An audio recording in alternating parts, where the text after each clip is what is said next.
အားလုံးပဲမင်္ဂလာပါခုဗီဒီယိုလေးကတော့ဒါကျွန်တော်မောင်အေရာနေပြီးတော့မှဒီလော်ထရီလေးမှာကစားနေတဲ့ပုံစံလေးတွေဖြစ်တဲ့ကစားနည်းလေးတွေကိုရှင်းပြပေးမှာပဲဖြစ်ပါတယ်အဲ့တော့ကျွန်တော်ရဲ့ထုံးစံတိုင်းပဲကျွန်တော်ရဲ့ဆော့နေကြဖြစ်တဲ့ဝင်းကိုမှာကျွန်တော်သွားဆော့ပါမယ်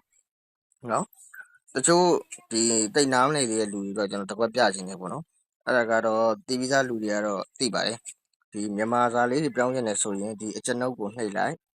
ကျွန်ုပ်ကိုနှိပ်ပြီးတော့ပြောင်းလို့ရတယ်နော်အဲ့မှာ language ဆိုတဲ့နေရာလေးရှိတယ်အင်္ဂလိပ်လိုဆိုရင်အဲ့ဒါလေးနှိပ်ပြီးတော့မြန်မာဘာသာတွေပြောင်းလိုက်ပါ okay အဲ့ဆိုရင်ကျွန်တော်တို့ဒီမှာ lottery ကျွန်တော်ကစားတဲ့နေကြဖြစ်တဲ့ပုံစံလေးကျွန်တော်ရှင်းပြပေးမယ်အဲ့ကျွန်တော်ထီရဲကိုဝင်ပြီပေါ့နော်ထီရဲဝင်ပြီဆိုရင်ကျွန်တော်ဝင်းကိုတွေကိုသွားပါမယ်ဝင်းကိုတွေသွားမယ်ဆိုရင်သွားရောက်ပြီဆိုရင်ကျွန်တော်က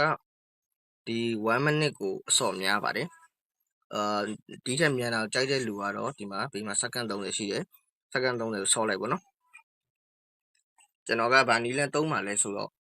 follow line ကြီးကိုသုံးပါပေါ့နော်တချို့တွေကတော့ယထာ line ကြီးလို့ခေါ်တယ်ပေါ့နော်အဲ့ line ကြီးကိုသုံးပြီးတော့ဆော့ပါမယ်အဲ့တော့ကျွန်တော်ဒီမှာဇယားကွက်ကိုရွှေ့မယ်ပေါ့နော်ဇယားကွက်လို့ရွှေ့မယ် follow line ကြီးသုံးမဟုတ်ယထာ line ကြီးကဘယ်လိုမျိုးလဲဆိုတော့အခုဒီမှာက6ကြတယ်ပေါ့နော်6ကြတာဖြစ်တဲ့အတွက်အကြီးကြထားတာပေါ့နော်သူက9နဲ့9တွေကအကြီးဆိုတော့အကြီးကြတာဆိုတော့ကျွန်တော်တို့ကဒီနောက်တစ်ချိန်မှာလေအကြီးပဲလိုက်ထိုးတာကို follow လိုက်တယ်လို့ခေါ်တယ်ပေါ့နော်သူကြားတဲ့နောက်ကိုလိုက်ထိုးတာအဲ့တော့ကျွန်တော်တို့ဒီမှာ1000လေးကိုရေးလိုက်မယ်ပြီးရင်အောက်ကစုစုပေါင်းပမာဏဆိုတာလေးကိုတစ်ချက်နှိပ်လိုက်မယ်ပေါ့နော်အဲ့ဆိုရင်အောင်မြင်စွာလောင်းလိုက်ပါပြီဆိုတော့ပေါ်လာလိမ့်မယ်ဒါက follow line ကြီးပေါ့နော်ကျွန်တော်လည်းဒီနီးလမ်းကိုပို့ပြီးတော့သဘောကျပါတယ်ကိုရဲ့နေ့စဉ်အမြတ်ရပြီဆိုရင်တော့နားပါနော်တောက်လျှောက်ကြည့်တော့ line မထိုးနဲ့သူ့မှာလည်းဇာတက်ချိန်ကြာချိန်ဆိုတော့ရှိပါတယ်အဲ့တော့ကျွန်တော်ဒီမှာတစ်ချက်စောင့်ကြည့်မယ်ပေါ့နော်ဒီမှာမိနစ်လေးရှိတယ်နော်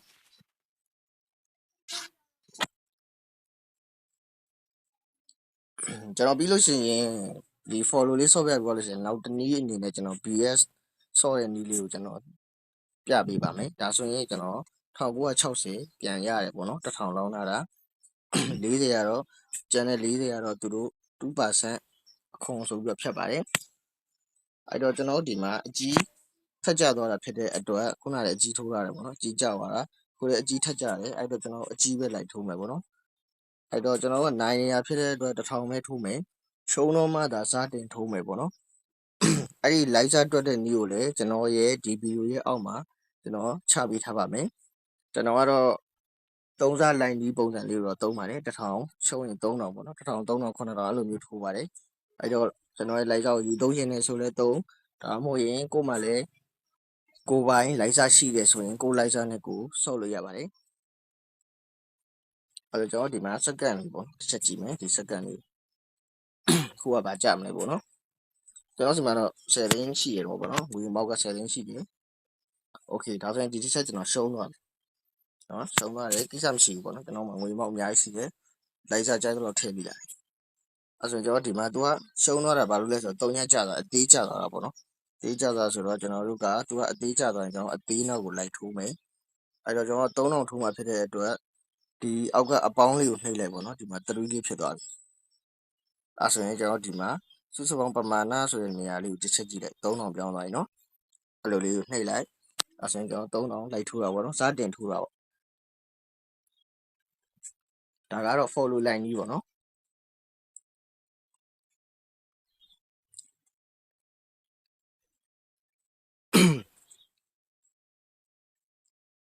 တကယ်လို့သူကအကြီးပြောင်းရင်အကြီးနောက်လိုက်မယ်ဗျာအသေးကြတယ်ဆိုရင်အသေးနောက်လိုက်ထိုးမယ်လွယ်လေးပါပဲ formula သူကြားတဲ့ဟာသူကြားတဲ့နောက်ကိုလိုက်ထိုးတာပါ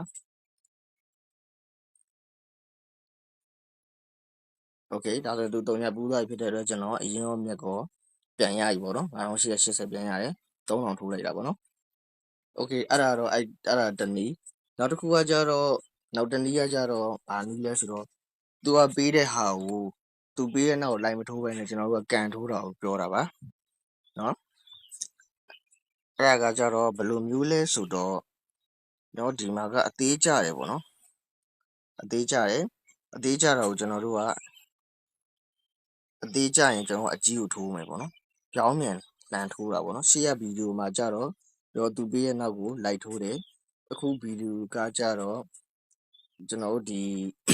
သူကကြာဆိုက်ကကြာတဲ့နောက်ကိုပေါ့နော်ကျွန်တော်ဘက်ကန်ထိုးတယ်လို့ခေါ်ပါတယ်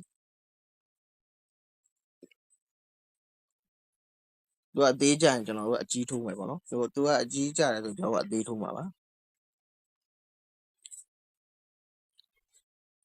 โอเคဒါဆိုရင်ကျွန်တော်ရှုံးတယ်နော်1000ရှုံးသွားတယ်ပေါ့နော်โอเคအဲ့ဆိုကျွန်တော်ကြည့်မယ်အသေးပဲထပ်ကြထားတယ်ပေါ့နော်အဲ့တော့ကျွန်တော်အကြီးကိုကျွန်တော်3000ပြောင်းထိုးပါမယ်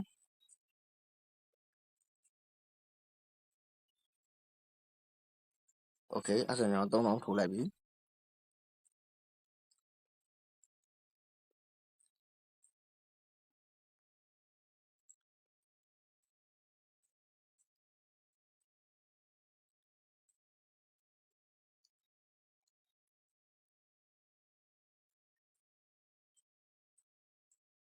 ဒီမှာစက္ကန့်လေးတော့တစ်ချက်စောင့်မယ်နော်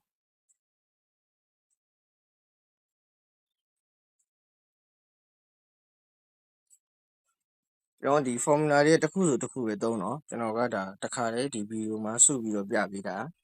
နော်တစ်ခုဆိုတစ်ခုပဲသုံးပါကိုက follow လိုက်မှလားဒါမှမဟုတ် backend နဲ့နီးလန်းကိုသုံးမှလားပေါ့နော်ဒါပေမဲ့အခု backend နဲ့နီးလန်းကစားတော့တက်နေရပေါ့နော်ဒါဆိုရင်ကျွန်တော်ထပ်ရှုံးတယ်သူကအသေးပဲထပ်ကြတယ်ပေါ့နော်ကျွန်တော်ကတော့ကန်နေတာဖြစ်တဲ့အတွက်ကျွန်တော်အကြီးကိုပဲလိုက်ကန်မယ်ချင်းလေးပါပဲနော်ရှေ့ကနီးလန်းကြတော့ကျွန်တော်တို့ဒီ site ကအသေးထွက်ရင်အသေးနောက်လိုက်တယ်အကြီးထွက်ရင်အကြီးနောက်လိုက်တယ်ဒီကောင်ကကြတော့သူ့ရဲ့ပြောင်းမြန် site ကအသေးကြတယ်ဆိုရင်ကျွန်တော်တို့ဒီဟိုဘက်ကိုကျွန်တော်ထိုးမှာအကြီးထိုးမှာပေါ့နော်ဘက်ကံပြီးထိုးတယ် site ကအကြီးကြတယ်ဆိုကျွန်တော်ကအသေးထိုးမှာပါ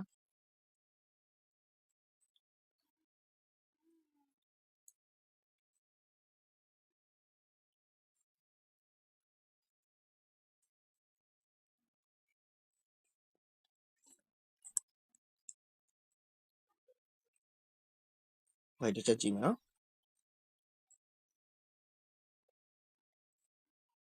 โอเคအဲ့ဆိုရင်ဒါဆိုကျွန်တော်နိုင်သွားပြီပေါ့နော်3ချက်တော့လိုက်လဲရတယ်13900နဲ့900ကျော်ပေါ့နော်အဲ့လိုမျိုးလေးအနိုင်များအောင်လုပ်လို့ရပါတယ်ကိုယ့်ရဲ့နေ့စဉ်ပါဆန်ရပြီဆိုရင်တော့ဒီနီလန်းကြီးကနားတာအကောင်းဆုံးပါပဲအားလုံးပဲ lottery တိုင်းမှာအဆင်ပြေကြပါစေ